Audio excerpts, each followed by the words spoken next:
ये हम क्या देख रहे हैं? जिन्होंने अपनी पूरी आर्मी को हमला करने के लिए बोल दिया है और इसी के साथ ये जायंट यूरी ऑर्लोफ के बैरियर को तोड़ देता है। और यार अब जापान पूरी तरीके से तबाह हो चुका है। सोलो लेवलिंग के एपिसोड 7 में तुम सभी का स्वागत है। लास्ट एपिसोड में हम सभी ने देखा था जिन्वो को बचाने के लिए हंटर गिल्ड के काफी सारे मेंबर्स आ चुके होते हैं। आर्किटेक्ट जिन्वो को उसके पास्ट मेमोरीज को दिखा रहा होता है, जहाँ से जिन्वो को एक स्ट्रेंज पावर ब्लैक हर्ट मिली होती है, जिससे कि उसकी ताकत काफी ज्यादा बढ़ चुकी होती है। इसी के साथ हम लोगों ने देखा था जिन्वो ने आर्किटेक्ट को पूरी तरीके से खत्म कर दिया होता है और इसके बाद डंजन से बाहर आने के बाद वो बेहोश हो जाता है। तो यार वीडियो को स्टार्ट करने से पहले मैं आप सभी से कहना चाहता हूँ, आप लोग वीडियो को तो पूरा देख लेते हो लेकिन चैनल को सब्सक्राइब करना भूल जाते हो, तो चैनल को भी सब्सक्राइब कर दिया करो और एक प्यारा सा कमेंट भी कर दिया करो, जिससे कि मुझे आगे वीडियो बनाने का मोटिवेशन मिलता रहे। और जिसने भी अभी तक सोलो लेवलिंग के एपिसोड 6 को नहीं देखा है वो अभी के अभी जाके देखो, मैंने उसका लिंक अपने डिस्क्रिप्शन में डाल रखा है और बाकी एपिसोड को भी तुम वहीं से देख सकते हो या फिर तुम मेरी प्लेलिस्ट जाके चेक कर सकते हो। अभी तक सीजन 3 के जितने भी एपिसोड आए हैं तुम्हें वो सभी एपिसोड वहां पर देखने मिल जाएंगे। तो हाँ यार, अब बिना किसी टाइम को वेस्ट करते हुए एपिसोड को शुरू करते हैं। एपिसोड की शुरुआत होती है, हम देखते हैं काफी सारे माना क्रिस्टल्स को गाड़ियों में भरकर लेकर आया जा रहा होता है। इसके बाद इन सभी एसेंस स्टोन्स को एक जगह पर जमा कर दिया जाता है। इसके बाद हम देखते हैं यूरी को, जो कि कहता है 2 लाख टन माना क्रिस्टल इतने शायद मैजिक सर्कल बनाने के लिए काफी रहेंगे। एक बार मैंने इस गेट के चारों तरफ अपने बैरियर को बना दिया तो बैरियर अपने आप ही माना क्रिस्टल्स को एब्जॉर्ब करने लगेगा और शायद ये इतना काफी रहेगा। लेकिन ये कितनी अजीब बात है। तो जो पीछे एजेंट खड़ा होता है वो कहता है, सर क्या कोई प्रॉब्लम है? नहीं, ये बैरियर परफेक्ट है, लेकिन मैंने आसपास किसी के प्रेजेंस को महसूस किया है। तभी यूरी ऑर्लोफ चिल्ला के कहता है, कौन हो तुम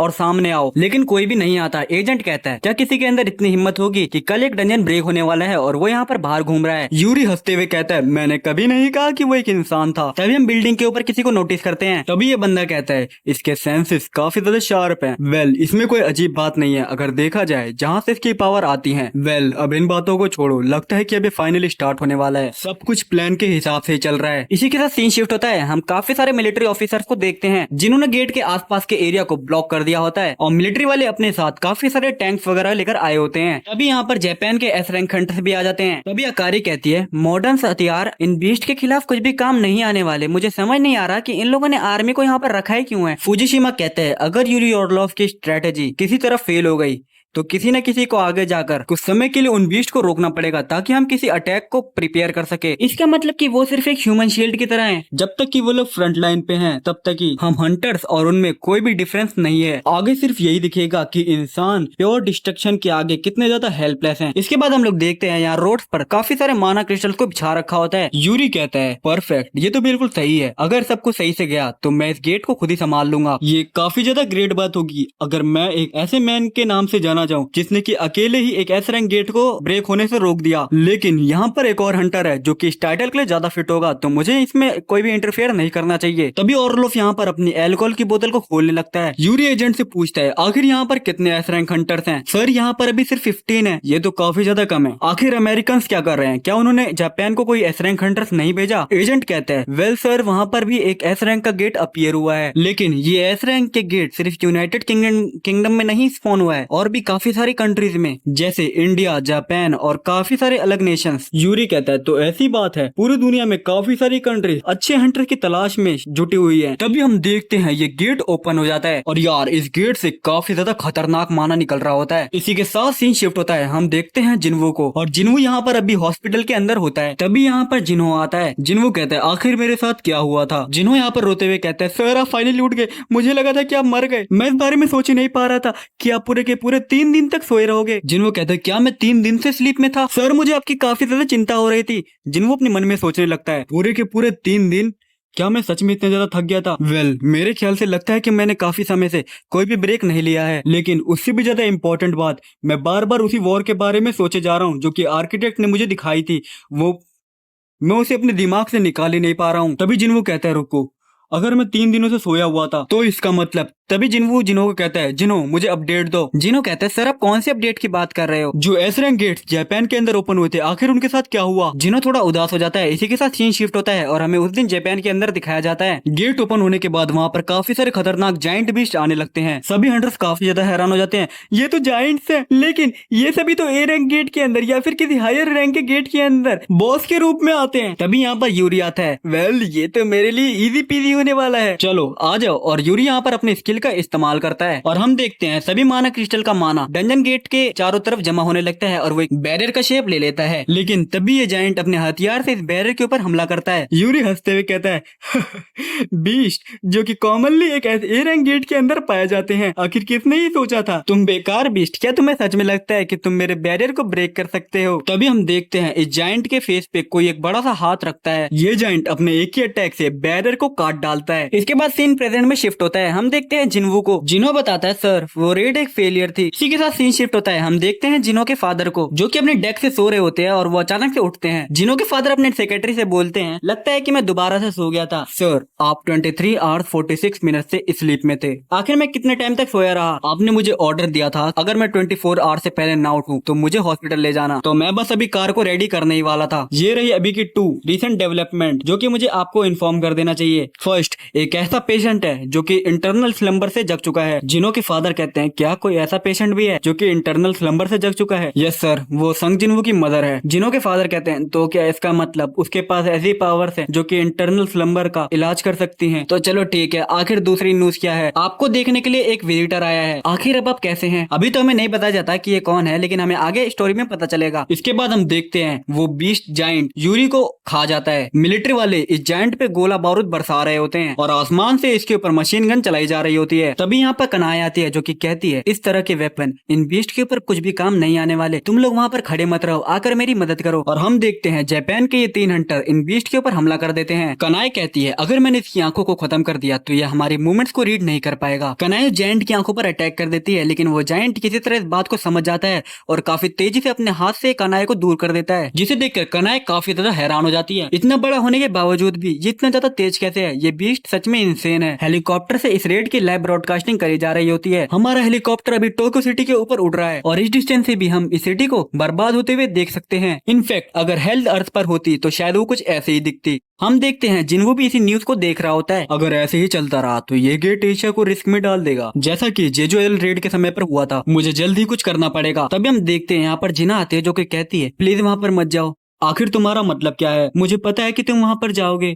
जिना के स्कूल में जो इंसिडेंट हुआ था उसके बाद जिना ट्रॉमा में चली गई है। जिन्हों ये चीज नोटिस कर लेता है नहीं मैं नहीं जाने वाला उधर, हाल फिलहाल में मैंने कुछ ज्यादा ही ओवर वर्क कर लिया है तो मैं भी एक लंबे समय तक ब्रेक पर रहने वाला हूँ, तुम इस बारे में चिंता मत करो। इसके बाद हम देखते हैं जिन्हों एक पार्क में आके बैठ जाता है। Biru yes my majesty I mean my king, मैंने तुम्हें कहा था कि तुम जिना का ख्याल रखना, क्या तुम दोबारा ड्रामास देखने लग गए? एनीवे आखिर अब वो कैसी है? बीरू कहता है मेरे किंग ज्यादातर समय वो कुछ नहीं करती और वो सोती ही रहती है, शायद वो काफी ज्यादा ट्रॉमेटाइज हो गई है। मेरी फर्स्ट रेड से लेकर अभी तक 4 साल बीत चुके हैं, लेकिन इन 4 सालों में उसने मुझे आज तक जाने से नहीं रोका। आखिर मुझे क्या करना चाहिए? तभी हम देखते हैं जिन्वू के पास एक कार आती है। वो कार जिन्वू को एक कंपनी के पास लेकर आई होती है। जिन्वू उस पर्सन को कहते हैं आखिर आपको मुझसे क्या काम है? और हम देखते हैं ये तो जिनो के डैड हैं। हेलो मिस्टर सन, जैसा कि आप जानते ही हैं यो म्योंग हान कि मैं हूँ यूजिन कंस्ट्रक्शन का चेयरमैन। तभी चेयरमैन जिन्वू की तरफ एक चेक को बढ़ाते हैं। मैं कोई एरोगेंट रिच पर्सन नहीं हूँ जो कि ये सोचता हो कि पैसों से हर चीज खरीदी जा सकती है, स्पेशली जब एक ऐसे रैंक हंटर से डील करनी हो। सो प्लीज तुम इसे मेरी ईमानदारी का एक सिंपल गेस्चर समझो। जिन्वू सोचने लगता है मैं समझ गया, ये कहना चाहते हैं कि अभी हम जिस बारे में डिस्कस करने वाले हैं उसके बीच में हम इस रूम को छोड़ के नहीं जा सकते। मुझे ऐसा नहीं लगता कि वो मुझे यहाँ पर इसलिए लाया ताकि वो मुझे अपनी गिल्ड में ज्वाइन कर सके। इसके बाद जिन्वू कहते हैं आखिर आप मुझसे क्या खरीदना चाहते हो? जिन्हो के डैड कहते हैं वेल मैं इस बारे में हॉनेस्ट रहूंगा, मैं उस सेम बीमारी से सफर कर रहा हूँ जिससे कि तुम्हारी मदर सफर किया करती थी। जिसे सुनने के बाद जिन्वू भी थोड़ा हैरान हो जाता है। वो कहता है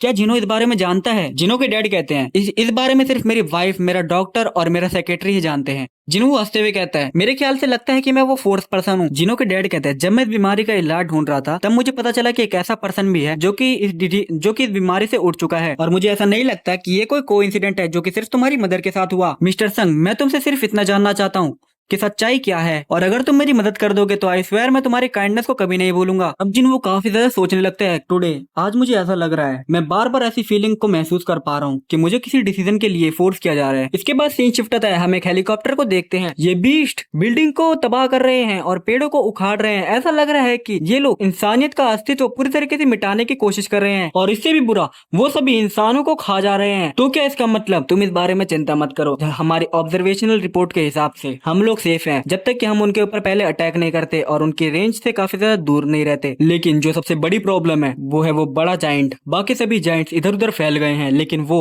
गेट को प्रोटेक्ट कर रहा है। क्या वो वहां पर गेट को गार्ड कर रहा है या फिर वो वहां पर किसी का इंतजार कर रहा है? मेरा केस भी बिल्कुल तुम्हारी तरह ही है। ये सिर्फ मेरा पर्सनल ओपिनियन है लेकिन मुझे ऐसा लग रहा है कि ये जिंदा नहीं है। भले ही वो सांस ले रहा है और हिल रहा है लेकिन मुझे ऐसी फीलिंग आ रही है कि जो उसकी मूवमेंट है उसको पहले से प्रोग्राम करा गया है, जैसे कि वो कोई रोबोट हो, एक रोबोट। एटलीस्ट तब तो हम उन सभी को हरा सकते हैं। वो 30 बीस्ट जो कि अभी उन गेट से निकले हैं उनमें से सिर्फ अभी 2 बीस्ट को ही मारा गया है। आखिर अभी डंजन को ब्रेक हुए कितने दिन हो चुके हैं? शायद से अभी 2 दिन हो चुके हैं। इसके बाद हमें आर्जन गिल्ड को दिखाया जाता है। क्या सर आप जापान जा रहे हैं? क्या आपने न्यूज को नहीं देखा? जेजो आइलैंड रेड इसके सामने कुछ भी नहीं थी। मैंने अपनी लाइफ में आज तक इतने बड़े मैजिक बीस्ट को नहीं देखा सर। जिन्हों कहता है अगर मैं इस मिशन में सक्सेसफुल हो गया तो दुनिया भर के लोग आर्जन गिल्ड को जानने लगेंगे। जिन्हों सोचने लगता है यूजुअली जिन्हों मेरे अंदर भरोसा रखता है और जो भी मैं डिसाइड करता हूँ उसी हिसाब से चलता है, लेकिन इस बार वो भी काफी ज्यादा वरीड है। जो डैमेज वहाँ हुआ है लगता है कि ये काफी ज्यादा सीरियस है। इसके बाद जिन्हों कहता है तो ठीक है सर लेकिन मैं भी आपके साथ चलूंगा। जिन्हों कहता है क्या आखिर तुम मेरे साथ क्यों जाना चाहते हो? जिन्हों कहता है सर क्या आपको पता है हाल ही में हुए इंसिडेंट जैसे कि red gate incident, Jeju island raid और इसी के साथ डबल डजन इंसिडेंट, क्या आपको पता है इन सभी में कॉमन क्या है? अब जिन्हों भी थोड़ा हैरान हो जाता है कि इन सब में आखिर कॉमन क्या है। जिन्हों रोते हुए कहता है सर इनमें मैं कहीं पर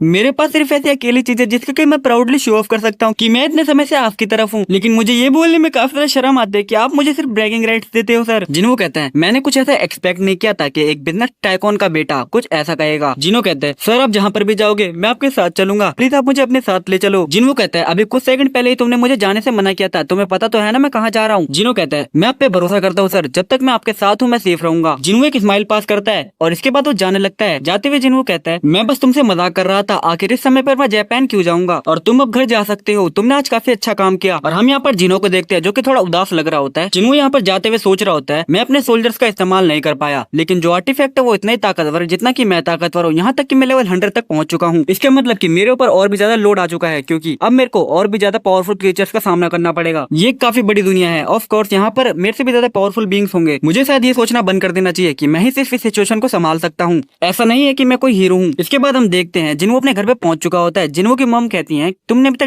अभी तक डिनर नहीं किया। मैंने सही कहा ना, मुझे जल्दी डिसाइड करना पड़ेगा आखिर जिना कैसी है। उसने कहा कि उसे भूख नहीं है। सच में मुझे जल्दी कोई डिसीजन लेना ही पड़ेगा। इसके बाद सीन शिफ्ट होता है। हम देखते हैं उस दिन जिन्हों ने जिन्हों के फादर को क्या कहा था, मुझे माफ करिएगा लेकिन मुझे लगता है कि मैं आपकी मदद नहीं कर सकता हूँ। जिन्हों के फादर कहते हैं तो आखिर तुम्हारी मदर कैसे फुली रिकवर हो गई? जिन्हों कहता है चेयरमैन यो अगर मुझे इसका क्योर पता होता तो पहले ही मैं इससे पैसे कमा रहा होता, आखिर मैं इतने समय तक अपने मुंह को बंद क्यों रखता? जिन्हों के फादर कहते हैं ठीक है मैं समझ गया। इसके बाद जिन्हों इन्हें गुड बाय बोल के निकल जाता है। जिन्हों लिफ्ट में जाते हुए सोच रहा होता है वो जिन्हों के डैड थे, शायद मुझे उनसे ईमानदारी से बात करनी चाहिए थी लेकिन मैं उन्हें अच्छे से नहीं जानता हूँ तो मैं ये नहीं कह सकता कि आखिर वो किस तरह के इंसान है और आखिर वो क्या प्लान कर रहे हैं। ये भी हो सकता है कि वो झूठ बोल रहे हो अपनी बीमारी के बारे में। The holy water of light, मेरे पास अभी ये कुछ ही बचे हैं तो मुझे इसे काफी केयरफुली यूज करना चाहिए। उनका ऑफर काफी ज्यादा अच्छा था लेकिन मुझे बस ऐसी फीलिंग नहीं आ रही थी कि मैं उन्हें ये दे दूं। अभी मेरे सामने जो ऑप्शंस है अगर मुझे उनमें से कुछ चूज करना पड़े मैं चूज करता हूँ। इसके बाद जिन्हों कहता है मॉम मुझे जाना पड़ेगा, यहाँ पर अभी काफी सारे लोग हैं जो कि मुझसे भी ज्यादा ताकतवर है, लेकिन इसके बावजूद जब तक मैं लेवल अप कर सकता हूँ तब तक मुझे बैटल्स के अंदर जाना चाहिए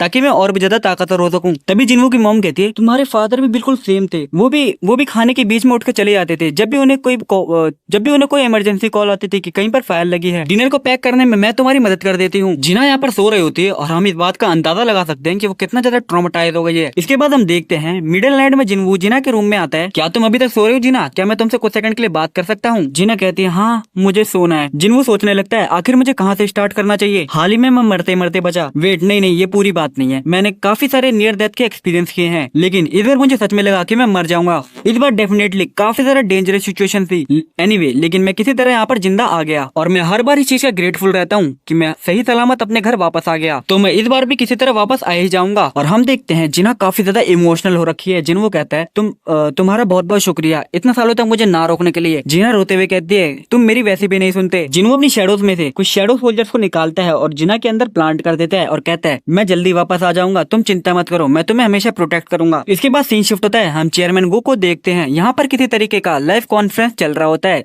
तभी यहाँ पर जिनवू आता है जो कि कुछ बोलता है। इसके बाद चेयरमैन गो से हाथ मिलाता है और इसके बाद हम डायरेक्टली एयरपोर्ट का सीन देखते हैं। आर्जन गिल की तरफ से जिनवू और जिनो दोनों ही जापान में आ चुके होते हैं। इसके बाद सीन शिफ्ट होता है। हम आर्मी वालों को देखते हैं जो कि लोगों को यहाँ से इवैक्यूएट कर रहे होते हैं। तभी एक आर्मी वाला कहता है हमारे पास इतना स्पेस नहीं कि हम पेशेंट्स को ट्रांसपोर्ट कर सके, हम सिर्फ 3 या 4 पेशेंट्स को ही ले जा सकते हैं। तभी ये बूढ़ा आदमी बोलता है क्या तुम मजाक कर रहे हो? हमारे पास 10 से भी ज्यादा ऐसे पेशेंट्स हैं जो कि चल फिर नहीं सकते। तभी सोल्जर कहता है हम लोग अपना समय उन लोगों के ऊपर बर्बाद नहीं कर सकते जो कि किसी भी समय मरने ही वाले हैं। जायंट्स इसी तरफ आ रहे हैं, अगर आप लोग यहाँ पर रहे तो आप मारे जाओगे। तभी बूढ़ा आदमी बोल रहा है हम लोग पेशेंट्स को ऐसे नहीं छोड़ सकते, मेरी वाइफ और मैंने वादा किया है कि हम लोग उनका प्रोटेक्ट करेंगे। सोल्जर थोड़ी रहमदिली दिखाते हुए कहता है अगर ऐसी बात है तो मैं भी आपके साथ यहीं रुकूंगा, मैं नहीं भाग सकता, ये जानते हुए कि यहाँ पर अभी भी कुछ लोग बचे हुए हैं, लेकिन मैं जगह को प्रोटेक्ट कर ही सकता हूँ। लेकिन तभी हम देखते हैं यहाँ पर एक काफी बड़ा जायंट आ जाता है। सभी सोल्जर्स इस जायंट के ऊपर गन से फायर करने लगते हैं, लेकिन इस जायंट को कुछ फर्क ही नहीं पड़ रहा होता और ये एक सोल्जर को पकड़ने जा रहा होता है। लेकिन तभी हम देखते हैं एक ब्लैक शैडो को जो कि एक ही बार में जायंट को खत्म कर देता है। और हम देखते हैं ये शैडो कोई और नहीं बल्कि ये है जीमा। तभी सोल्जर कहते हैं आखिर ये है क्या? तभी हम देखते हैं यहाँ पर फाइनली जिन्वो आ चुका है। ये जगह काफी ज्यादा डेंजरस है, ये काफी ज्यादा अच्छा रहेगा अगर हम लोग यहाँ से कहीं दूर चले जाए, हॉस्पिटल यहाँ पर पास में ही है। तभी हम देखते हैं इन बूढ़े अंकल पर एक पत्थर गिरने ही वाला होता है, लेकिन जिनो आकर इन्हें बचा लेता है। मैं आप लोगों की मदद करूंगा जब तक कि आप सभी एवैक्यूएट ना हो जाओ। तो चलो ठीक है। हम देखते हैं जिमा काफी सारे जायंट्स को एक ही बारी में खत्म कर रहा होता है। जिनो उसके ऊपर से जंप लगाता है और एक जायंट को बीच में से काट डालता है। इसके बाद सीन शिफ्ट होता है, हमें यूएस में ईस्ट मैरीलैंड को दिखाया जाता है। अच्छा तो ऐसी बात है, संग जिन्वो जापान गया है। जैसा कि मैंने सुना है लेडी सैरलन ने अभी तक उसकी पावर का 1% भी नहीं बढ़ाया है। आगे जो बंदा बैठा होता है वो कहता है वो मरने वाला है। हम सभी की पावर लेडी सेलर के द्वारा अपग्रेड करी गई है। उसे अच्छे से पता होना चाहिए कि एक ऑर्डिनरी हंटर की एबिलिटी हमेशा लिमिटेड होती है। इन बातों को छोड़ो, वो एक बार पहले भी रीअवेकन हो चुका है, मैंने सही कहा ना? वो अपनी ताकत पे कुछ ज्यादा ही भरोसा करता है। क्या उसे सही में लगता है कि वो कीड़े जायंट्स के बराबर हैं? सभी हंटर जो कि अपने आप को कुछ ज्यादा ही समझते हैं वो आखिरी में के मारे ही जाते हैं। मैं अपनी आज को बेट करता हूँ कि वो मरेगा उस दिन। मैं अपने हाउस को बेट करता हूँ कि वो 2 दिन में मर जाएगा। तभी हम देखते हैं स्टेबल को कोई खाना खा रहा होता है। ऑलराइट, क्या तुम इस बारे में सच में श्योर हो? तभी हम देखते हैं ये बंदा कोई और नहीं बल्कि होता है थॉमस आंद्रे, जो कि कहता है मैं स्कैवेंजर लीड की बिल्डिंग को बेट पे लगाता हूँ कि वो सर्वाइव कर जाएगा। एनीवे, जो यहाँ पर एस्टियर का गेट ओपन हुआ है तुम्हें उस पर ज्यादा ध्यान देना चाहिए। डंजन कल तक ब्रेक हो जाएगा, पता नहीं कौन कौन सर्वाइव कर पाएगा। पीछे जो बंदा होता है वो सोच रहा होता है इसने तो पूरा मूड ही खराब कर दिया, हो सकता है यूएस में खेलने से ज्यादा मजा जापान में हो।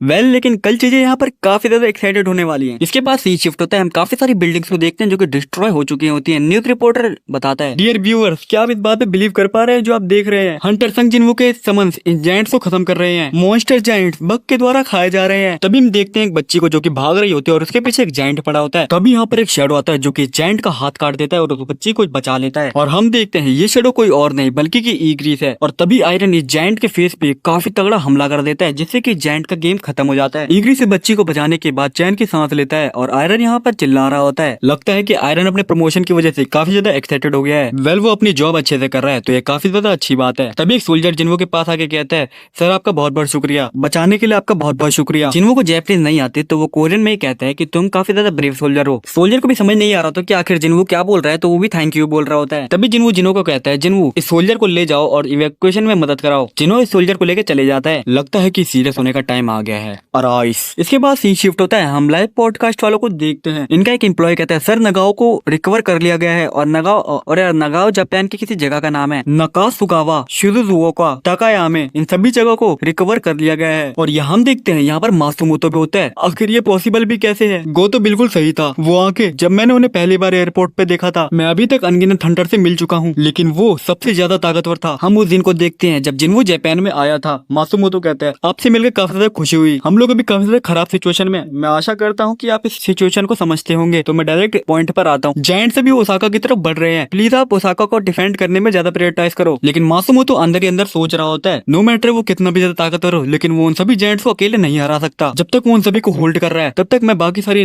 कंट्री से नेगोशिएट करके उनके हंटर बुलाने की कोशिश करता हूँ। जिन्वो कहता है मैं तुम्हारी बात क्यों सुनूं, जिससे कि मासुमोतो के साथ आए सभी लोगों के चेहरे बन जाते हैं। मासुमोतो कहता है तो आखिर तुम यहाँ पर क्या करने आए हो? मुझे डाउट था लेकिन वो यहाँ पर इसलिए आया है ताकि वो सभी जायंट्स को अकेले खत्म कर सके। आखिर वो कर क्या रहा है? बात सीन शिफ्ट होता है, हम जिन्वो को देखते हैं। काफी सारे जायंट्स की शैडोज अराइज करने की वजह से आग चुकी होती है और वो जिन्वो के सामने नील कर रहे होते हैं। और अब जिन्वो इन सभी के नाम सोचने लगता है। अभी यहाँ पर ज्यादा शैडो नहीं, सिर्फ 5 शैडोज हैं। जिन्वो कहता है तुम लोगों के नाम अभी नंबर 1, नंबर 2, नंबर 3 और नंबर 5 होंगे। तभी यहाँ पर बीरू आ जाता है, मेरे किंग मैंने एक और जायंट को डिफीट कर दिया। मैंने अभी शैडो एक्सचेंज का इस्तेमाल किया ताकि मैं दूसरी जगह पर भी जाकर सोल्जर्स को बना सकूं। और हम देखते हैं जिन्हो तो यहाँ पर कैंप लगाकर बैठा है। जिन्वो कहता है तुम मेरे बिना ही तैयार हो जाओ, मैं जल्दी वहाँ पर वापस आ जाऊंगा। इतना आगे आने के बाद ये काफी ज्यादा इजी था लेकिन लगता है कि ये सिर्फ अभी स्टार्ट हुआ है। शैडो सोल्जर्स को मैंने पूरे जापान में भेज दिया है जो कि जायंट्स को मारने में हंटर्स की मदद कर रहे हैं। मेरे पास काफी ज्यादा माना है अभी, जिस वजह से मेरी इस बात की गारंटी है कि मैं बैटल में जीत सकता हूँ, लेकिन वो एग्जॉस्टेड जायंट्स ऐसी शैडो सोल्जर्स को कभी नहीं हरा सकते जो कि बार बार रीजनरेट हो जाएंगी, चाहे तुम उन्हें डिस्ट्रॉय क्यों ना कर दो। लेकिन इससे भी बड़ी प्रॉब्लम ये है, एस रैंक डंजन ब्रेक होने की वजह से काफी सारे ब्लू गेट्स भी यहाँ पर खुल चुके हैं। लोअर टियर मॉन्स्टर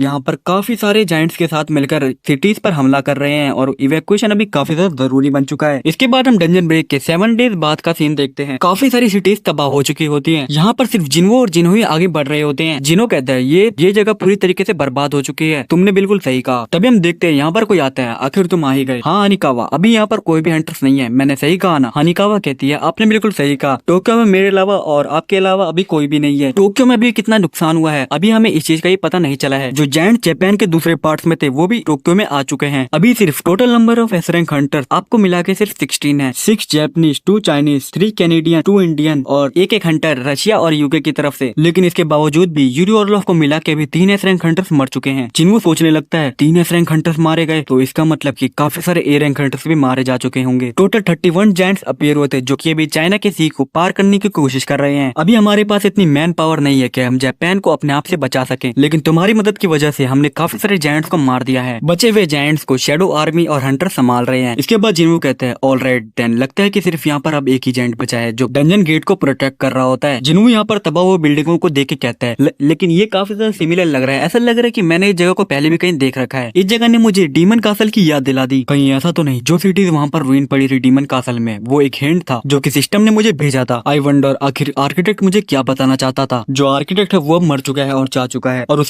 उसके बाद से मुझे उसकी कोई भी खबर नहीं मिली है। लगता है कि वो उसकी असली बॉडी थी। इवन अगर डीमन कासल हिंट था फ्यूचर का तो मुझे सिर्फ उसे होने से रोकने की जरूरत है। इसी वजह से मेरे पास ये ताकत है। मैं इतनी दूर तक सिर्फ स्ट्रेंथ को ढूंढते ढूंढते आया क्योंकि मैं सीख था अपने आसपास के ताकतवर लोगों से। इसके बाद जिन्हों कहता है सभी यहाँ पर आ चुके हैं तो चलो शुरू करते हैं। हानिकावा कहती है एक्सक्यूज मी, अभी तक यहाँ पर बाकी हंटर्स नहीं आए हैं। जिन्हों कहते हैं नहीं, सभी लोग यहाँ पर आ चुके हैं। इसके बाद सीन शिफ्ट होता है। हम देखते हैं कनाए को। डैम इट, ये सभी काफी ज्यादा अनोइंग है। ये भले ही अनोइंग हो लेकिन ये काफी ज्यादा अच्छा है कि सभी जायंट्स मर चुके हैं। मुझे पता है, लेकिन मुझे ऐसा लग रहा है कि उन लोगों को बिल्कुल भी फर्क नहीं पड़ता कि हम इन जायंट्स के सामने कितना ज्यादा स्ट्रगल कर रहे हैं और वो सभी भी टोक्यो की तरफ जा रहे हैं, वो भी इन जायंट्स को ऐसे ही जिंदा छोड़कर। और इसी के साथ वो सभी वहाँ पर उन जायंट्स को मारने के लिए जा चुके हैं। ये काफी ज्यादा अनोइंग है कि वो सिर्फ समन्स है। इसके बाद हम देखते हैं जिन्हों ने अपनी काफी बड़ी आर्मी को समन कर लिया होता है। ईग्रिस, आयरन टस्क, जिन्हों ने अपनी सभी इलाइट शेडोज को ही बुला लिया होता है जो कि जिन्हों के सामने नील करके बैठे होते हैं। हानिकावा ये देख के काफी ज्यादा हैरान होती है और हम देखते हैं यहाँ पर काफी ज्यादा ताकतवर शेडोज समन होने लगते हैं और तभी यहाँ पर बीरू भी आ जाता है। ओह अब तुम सभी यहाँ पर आ चुके हो, गुड लक तुम सभी को। बीरू कहते हैं थैंक्स मेरे किंग। जिन्हो कहता है जिन्हो तुम हानिकावा को लेकर यहाँ से काफी ज्यादा दूर चले जाओ। जिन्हो और हानिकावा यहाँ से चले जाते हैं। जिन्हो यहाँ पर एक पत्थर के ऊपर खड़े होकर कहते हैं तो चलो अब सभी के सभी आ जाओ। हम देखते हैं सभी जायंट शैडो समन होने लगती हैं। मेरे सोल्जर हमला करो, चार्ज। तो यार आज की इस वाली वीडियो के लिए सिर्फ इतना ही। आई नो कि इस बार वीडियो आने में काफी ज्यादा लेट हो चुका है, लेकिन मैं अभी हाई स्कूल में हूँ तो